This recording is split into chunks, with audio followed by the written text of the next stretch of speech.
My girlfriend said, "I need to talk to you." She said this right after coming back from her girls' night party. I thought it might be something small, but when I looked at her hand, she was wearing an engagement ring. I asked her, "What is this?" And the thing she told me after that completely broke my heart. I didn't argue with her at all, but when I told her fiancé, the color drained from his face. I'm 27, and I've been with Lydia for 3 years. We met through mutual friends at a rooftop bar in the city, one of those warm summer nights where everything just clicked. The first 2 years were everything I thought a relationship should be. We finished each other's sentences, had inside jokes nobody else understood, talked about marriage and kids, and growing old together. I even started putting money aside for a ring. Nothing crazy expensive, but something meaningful that she'd actually love. I'd saved up around $8,000 over 18 months, tucking away a little bit from each paycheck. Last Friday night, Lydia went out with her girlfriends. She'd been doing these girls' nights more frequently over the past 2 months, maybe twice a week instead of the usual once-a-month thing. I didn't think much of it at first. She'd come home tipsy around midnight. We'd talk a bit about her night, and she'd pass out beside me. Normal relationship stuff. I trusted her completely.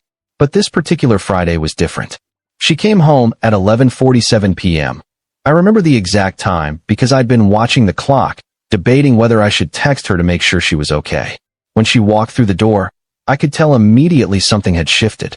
She wasn't drunk. She wasn't even tipsy.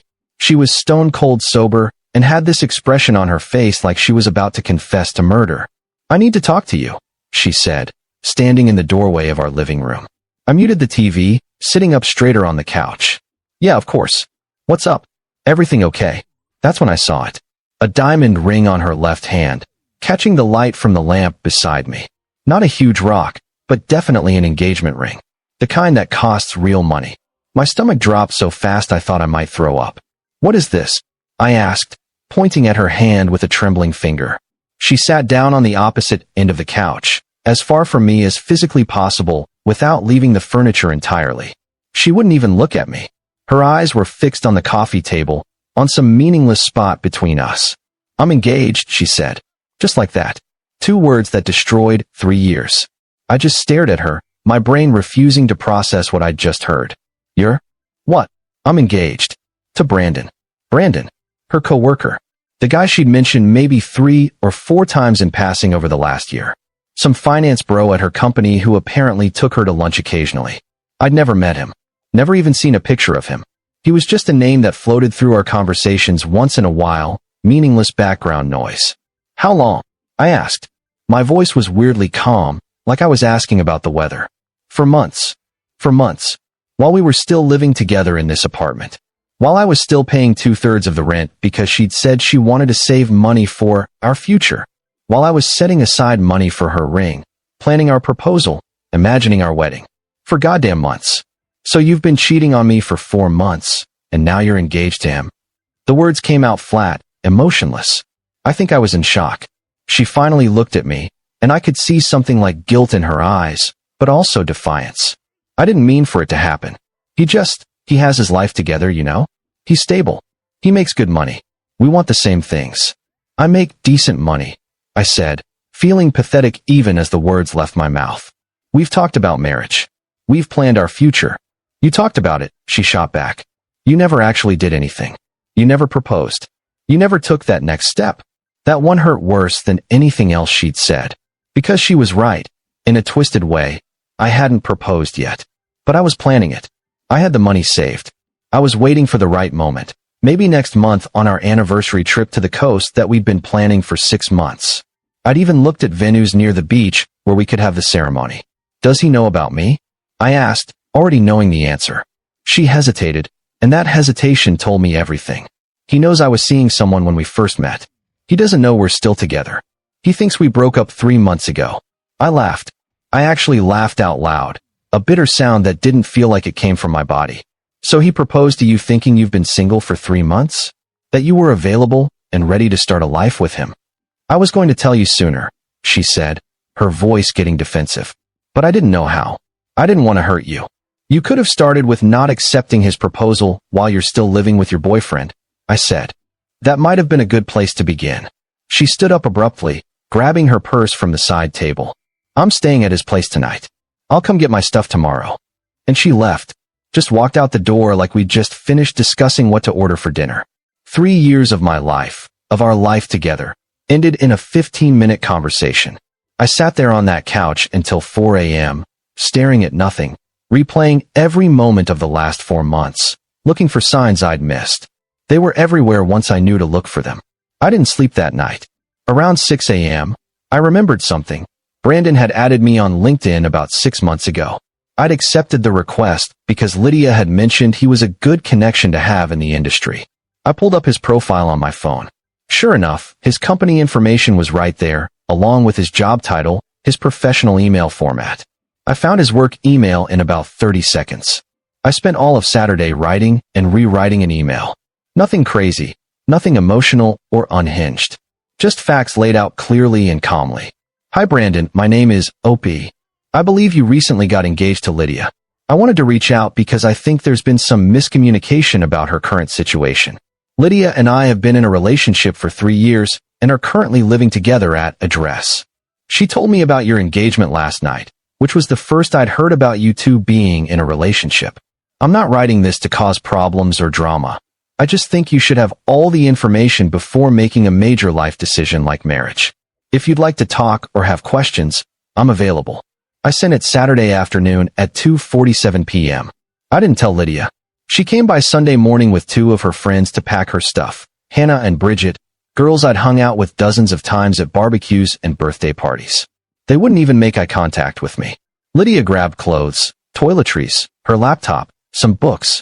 She left behind the coffee maker I'd bought her for Christmas, the blanket we'd picked out together for movie nights, the framed photo of us from our trip to Montreal last summer. Where are you staying? I asked as she was loading the last box.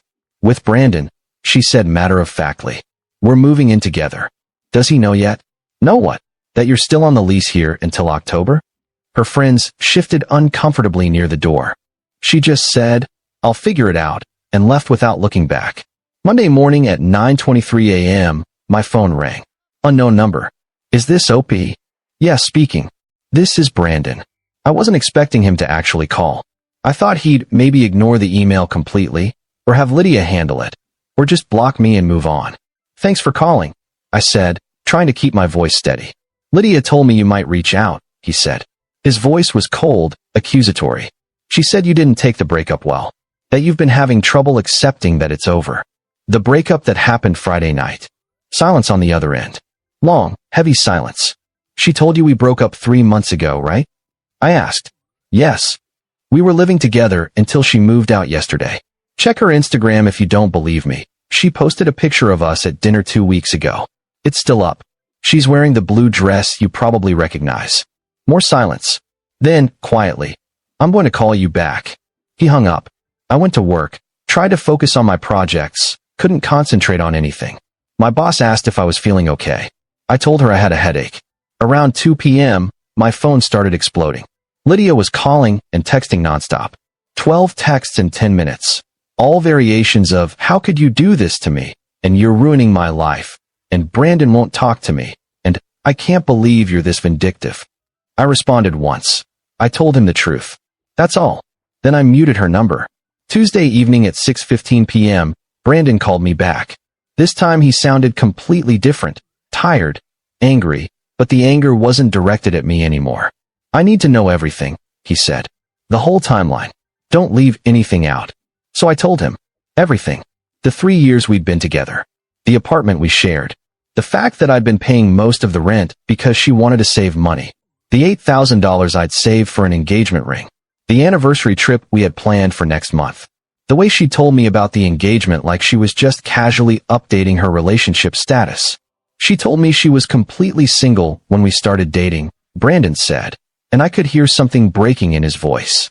She said her last relationship had ended badly 6 months before we met, and that she'd needed time to heal before she could trust someone again. We waited 2 months before we even slept together because I wanted to respect her healing process. That was decent of you, I said, and I meant it. I proposed because I thought we were building something real, he continued. Something honest. I introduced her to my parents last month. My mom cried when Lydia showed her the ring. They were already talking about helping us plan the wedding. I'm really sorry, man. She's at my apartment right now, he said. She doesn't know I'm calling you. I told her I needed to go for a drive, that I needed space to think. But I'm just sitting in a parking lot trying to figure out what's real and what was a lie. What are you going to do? I don't know yet. But thank you for telling me. You didn't have to do that. He hung up, and part of me felt genuinely bad for him. He seemed like a decent guy who'd gotten completely played. Wednesday night at 9 p.m., there was a knock on my apartment door. I looked through the peephole and saw Lydia standing there. She looked absolutely terrible. No makeup, hair in a messy bun, wearing old sweatpants and a hoodie, eyes puffy and red from crying. I opened the door. Brandon broke up with me, she said immediately, her voice cracking. I figured that might happen. He called me a liar. Said he could never trust me again. Said I destroyed any chance we had at a future together. Lydia, you were living with me while planning a wedding with him. What did you think was going to happen? I thought he'd understand, she said, bewildered. I thought he'd see that I chose him. That I picked him over you. You chose his money. You told me yourself. He's stable. He makes good money. That's why you picked him. That's not fair. You're right. None of this is fair to anyone. She started crying then, real tears. I messed up. I know I messed everything up. Yeah, you did. Can I stay here tonight? She asked, looking up at me. Please? I don't have anywhere else to go. Every fiber of my being wanted to say yes. 3 years of history wanted to open that door. But I'd spent the last 5 days realizing what I deserved. No, I said firmly. Please. Just one night. I'll sleep on the couch. Lydia, you made your choice when you accepted Brandon's proposal. You made your choice every day for 4 months. You don't get to come back here because your plan didn't work out. She stood there for another minute, then turned and walked away, her shoulders shaking. I closed the door and stood there for a long time, listening to her footsteps fade down the hallway.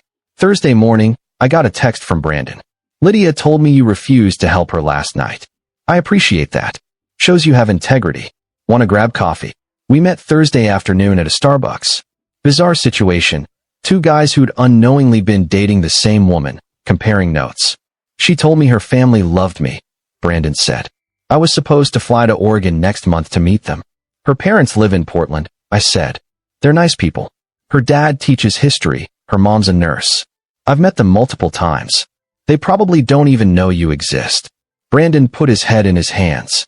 I bought a ring for $12,000. I spent weeks planning this beach proposal at sunset. I hired a photographer to hide in the dunes. I thought I was starting my life with someone real. I had $8,000 saved up, I said. Was going to propose next month. We sat in silence, 2 idiots who'd fallen for the same woman's different versions of reality. My parents want to meet her this weekend, Brandon said. They're flying in from Boston. I had to call them yesterday and explain the engagement's off. What did you tell them? That she wasn't who I thought she was. My mom cried on the phone. She was excited about planning a wedding. We talked for almost 2 hours. Turned out Lydia had told Brandon she dreamed of being a stay-at-home mom, wanted 3 or 4 kids, loved cooking elaborate meals and hosting dinner parties. She'd told me the exact opposite, that she wanted to climb the corporate ladder, maybe have 1 kid eventually, and that she hated cooking. She'd created 2 completely different personalities tailored to what she thought each of us wanted. Do you think there might be others? Brandon asked. At this point, nothing would surprise me. We exchanged numbers, agreed to let each other know if Lydia contacted us again. Friday was when Lydia really started spiraling. She called me 17 times. I didn't answer. She left 3 voicemails. The first 2 were angry, screaming at me for ruining her relationship, calling me jealous and vindictive. The third was desperate. She said she loved me, that she'd made a mistake, that we could work through this if I'd give her another chance. I deleted all 3 without fully listening. It's been 3 weeks since everything imploded. Lydia moved back to Portland to live with her parents. I know because she had to coordinate with me about breaking our lease early, which cost her $2,100 in fees. Brandon actually helped me review applications for a new roommate. We found a guy named Tyler, a software engineer who seems chill. Lydia tried reaching out to both of us multiple times that first week. She sent me this long email apologizing, saying she was confused about her feelings and scared of real commitment, and that she'd sabotaged the best thing that ever happened to her. She sent Brandon an almost identical email, except in his version, he was the best thing in her life. Brandon and I compared the emails over drinks. They were word for word identical, just with our names swapped. We couldn't help but laugh. Brandon's doing okay now. He returned the ring and got 80% of his money back. He met someone new through his gym, a woman named Kara who seems genuinely kind. They're taking things slowly. As for me, I'm doing better than I have in months. I took that $8,000 I'd saved for Lydia's ring and put it toward a solo trip to Japan I've always dreamed about. I'm leaving in 2 weeks, planning to spend a month there exploring. The apartment feels different without Lydia's chaos, but it's a good kind of different. Peaceful. I've started working out again, reading books I'd been meaning to get to, hanging out with friends I'd neglected. Sometimes late at night, I wonder if she ever really loved either of us, or if we were just convenient options. I don't think I'll ever know, and I'm okay with that. The lease break money cleared yesterday. Her parents had to co-sign because Lydia's broke now. No more Brandon's financial support. No more subsidized apartment. Part of me feels slightly bad, but mostly I just feel relieved this chapter is closed. Edit 1. Several people asked if Brandon and I became friends. We're not exactly friends, but we text weekly, mostly checking in, occasionally sharing memes about dodging bullets. It's weirdly therapeutic having someone who fully understands what I went through. Edit 2. For everyone asking if I've heard from Lydia, she texted 4 days ago asking if we could talk in person when I'm back in town for the holidays. I told her I'd be in Japan. She replied, "That sounds amazing. I'm happy for you," and hasn't texted since.